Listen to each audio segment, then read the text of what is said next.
So you think you know the story of how Netflix started, right? It's one of the most famous legends in Silicon Valley. But what if I told you that entire story, the one you've heard a million times, is pretty much made up? Let's dig in and find out the real story, because it's a whole lot messier and way more interesting. You know the story. Reed Hastings, the founder, gets super frustrated after getting slammed with a $40 late fee for Apollo 13.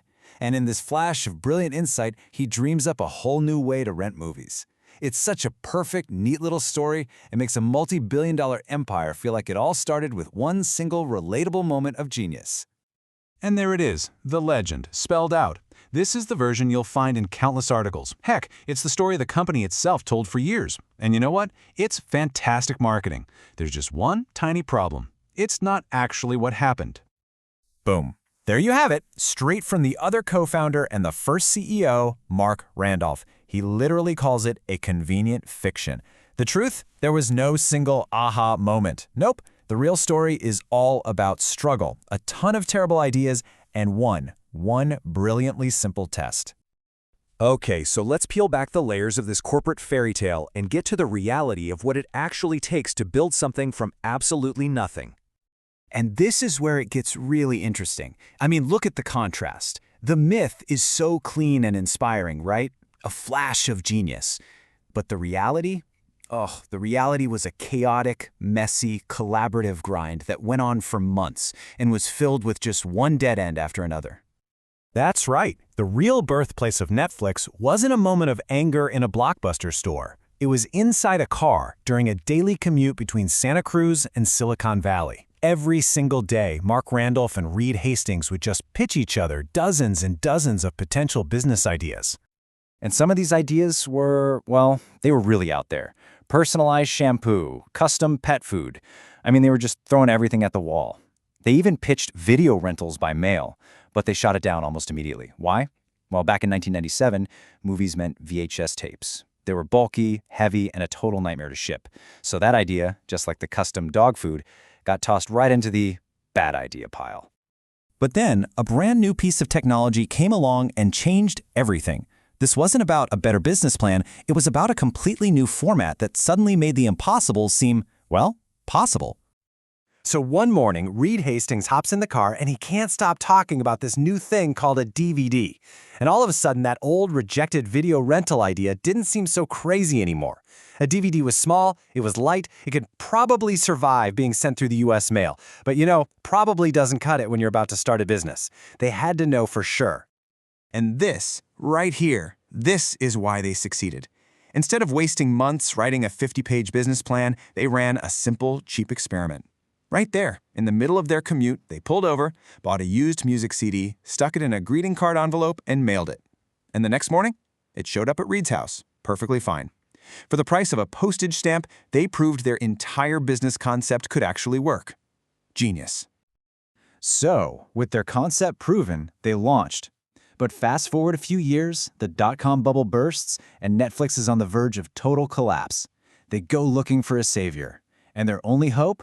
The very company they were supposedly created to destroy. Just look at these numbers. It is almost funny. In the year 2000, Netflix was burning through cash, losing $50 million on just $5 million in revenue. Blockbuster, on the other hand, was an absolute giant, $6 billion in revenue.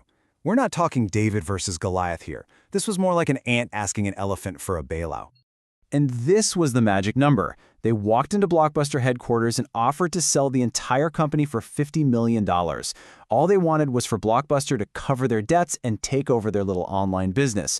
For a company worth billions, this should have been pocket change, or rounding error. But Blockbuster didn't just say no.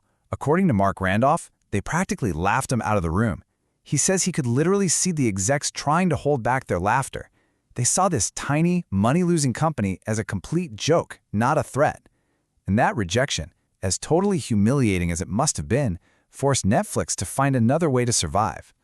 So with no buyer and no cash, what do? Well, you have no choice. You have to innovate your way out of the mess. They had to completely change their business because, let's be honest, the first version just wasn't working. And this is the part of the story most people completely miss. The original Netflix was basically just Blockbuster, but through the mail. It had the exact same problems. You paid for each rental, and get this, you still got hit with late fees. The very thing the founding myth is built on? Yeah, they were doing it too. And no surprise, customers hated it. So after more than a year of testing hundreds of ideas, they finally found it. They found what entrepreneurs call product market fit. It's that magic moment where the struggle just stops. You stop having to push your product onto people, and suddenly they start pulling it from you. You finally built something people can't get enough of. And this was it. This was their lightning in a bottle. The subscription model. One flat monthly fee. No due dates. And the killer, absolutely no late fees. This pivot was a revolution.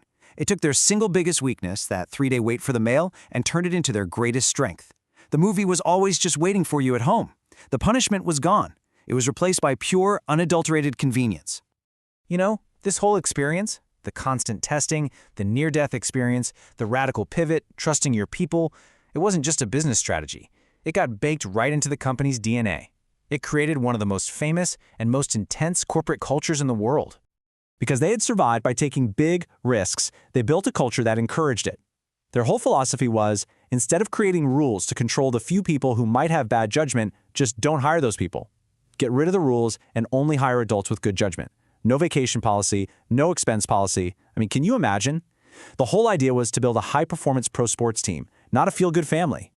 And that quote right there, it says everything you need to know. The entire company philosophy boiled down to that one simple idea: use your best judgment. It's a culture built on trust and accountability, not on bureaucracy and processes designed to stop people from making mistakes.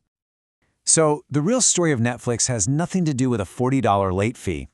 It's a lesson that true success almost never comes from a single perfect flash of genius. It comes from the humility to admit that most of your ideas are probably bad and having the relentless drive to test and fail and pivot until you finally find one that isn't. And it kind of leaves you with a question, doesn't it?